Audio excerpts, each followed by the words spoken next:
তোমায় ছাড়া আমার বাসে সুর ওঠে না, বাসে কথা কয় না, এক মুহূর্ত না দেখিলে প্রাণে বাঁচি না, ওই এক মুহূর্ত না দেখিলে প্রাণে বাঁচি না। কি ব্যাপার? কোন হারামজাদা এই রাস্তার মাঝখানে এই বাসটা ফেলে রেখেছে? যেই রাখুক না কেন, আমি এই বাসের উপর দিয়েই চলে যাব। ওই বেটা নাকি আমার বাসের উপর দিয়ে যাবে। একটু আগেই তো বললি বাসে কথা কয় না, এক মুহূর্ত না দেখলে নাকি প্রাণে বাঁচি না। এখন তো তুই বাঁচবি না প্রাণে, আমার হাতে তোকে মরতে হবে রে, তোকে মরতে হবে।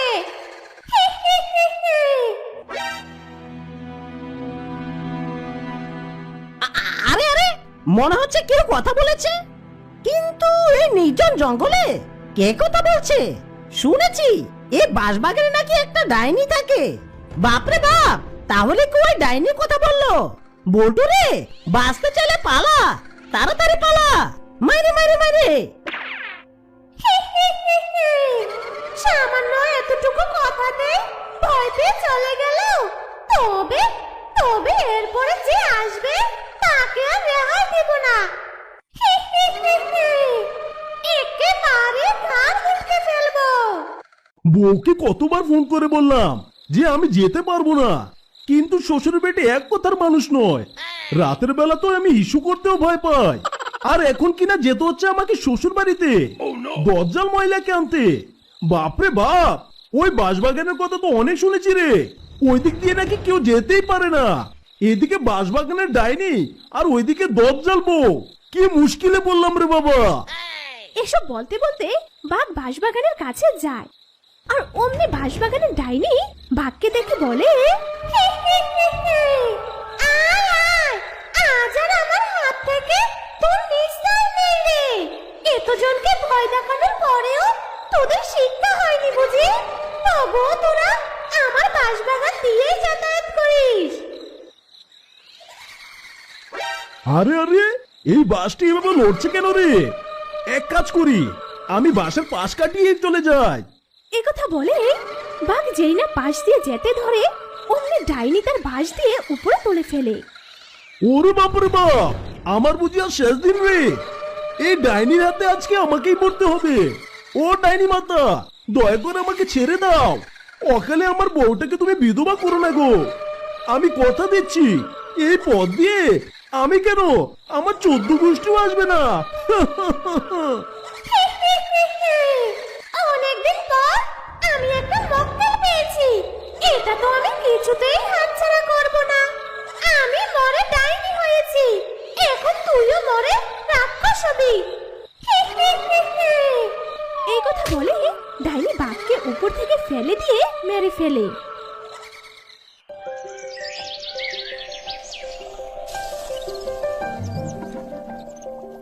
ওগো ওগো শোনো, আমাকে এক্ষুনি পাশের জঙ্গল থেকে বাঁশের কুড়ুল এনে দাও।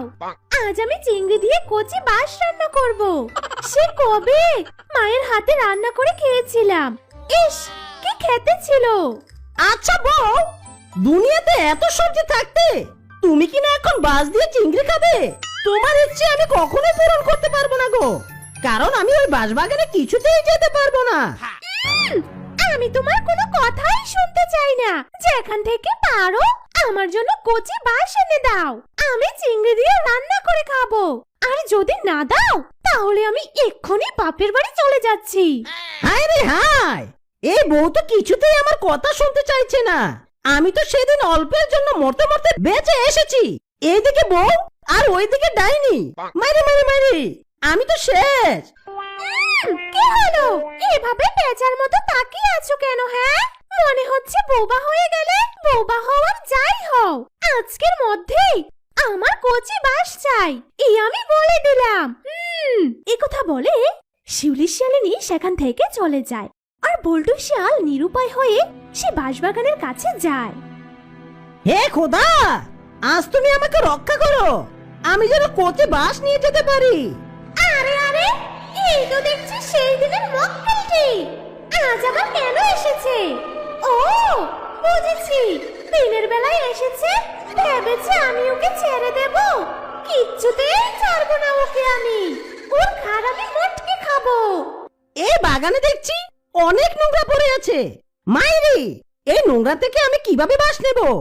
আগে জানলে বিয়ের তালিকায় কখনো সাইনই করতাম না। বউয়ের গোষ্ঠী কিলাই।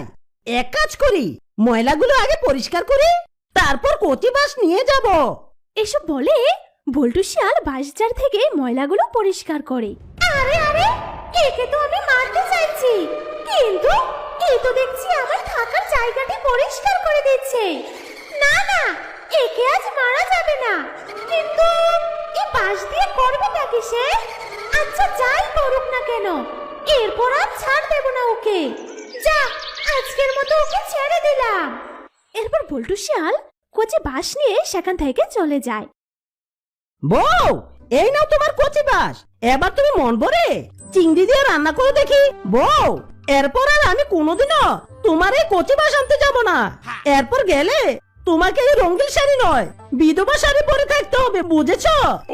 আরে কি অলক্ষণে কথা বলছো গো?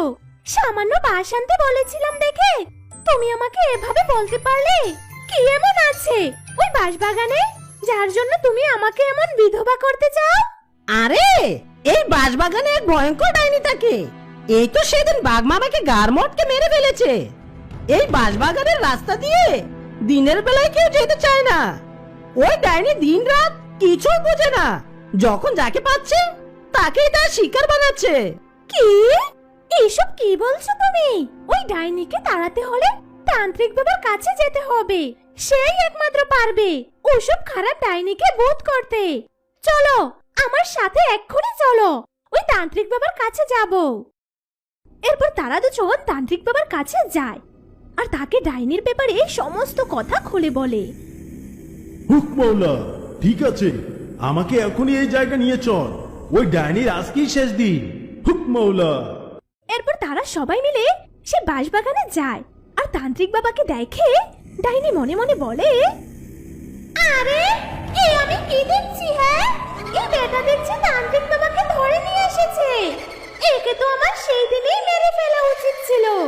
হায় হায়, ডাইনি হয়ে এমন সাধারণ পশুর দিকে কেন যে মায়া হলো। না না, এই তান্ত্রিক বাবা কিছু করার আগে আমি এই বাঁশবাগান ছেড়ে চলে যাব। অন্য জায়গায় গেলে তবু আমি থাকতে পারবো, কিন্তু এই তান্ত্রিক বেটা আমাকে তো একেবারে ছাই করে দেবে। তুই তোর মন্ত্র করতে থাক, আমি চলি। এসব বলে ডাইনি সেখান থেকে পালিয়ে যায়। হুক মাওলা, তোমাদের আর কোনো ভয় নেই। ডাইনি এই বাঁশবাগান ছেড়ে চলে গেছে। এবার তোমরা সবাই নিশ্চিন্তে এই পথ দিয়ে যাতায়াত করতে পারবে। এবার তাহলে আমি চলি। হুক মাওলা। বউ, সত্যি ওই ডাইনি তান্ত্রিক বাবাকে দেখে এখান থেকে কেটে পড়েছে। এখন থেকে আমি তোমার জন্য কচি কচি বাঁশ নিয়ে যাব। মজা করে বাঁশ দিয়ে চিংড়ি রান্না করবে। মাইরে মাইরে মাইরে। এই কথা বলে তারা সেখান থেকে চলে যায় আর সুখে শান্তিতে দিন কাটাতে লাগে।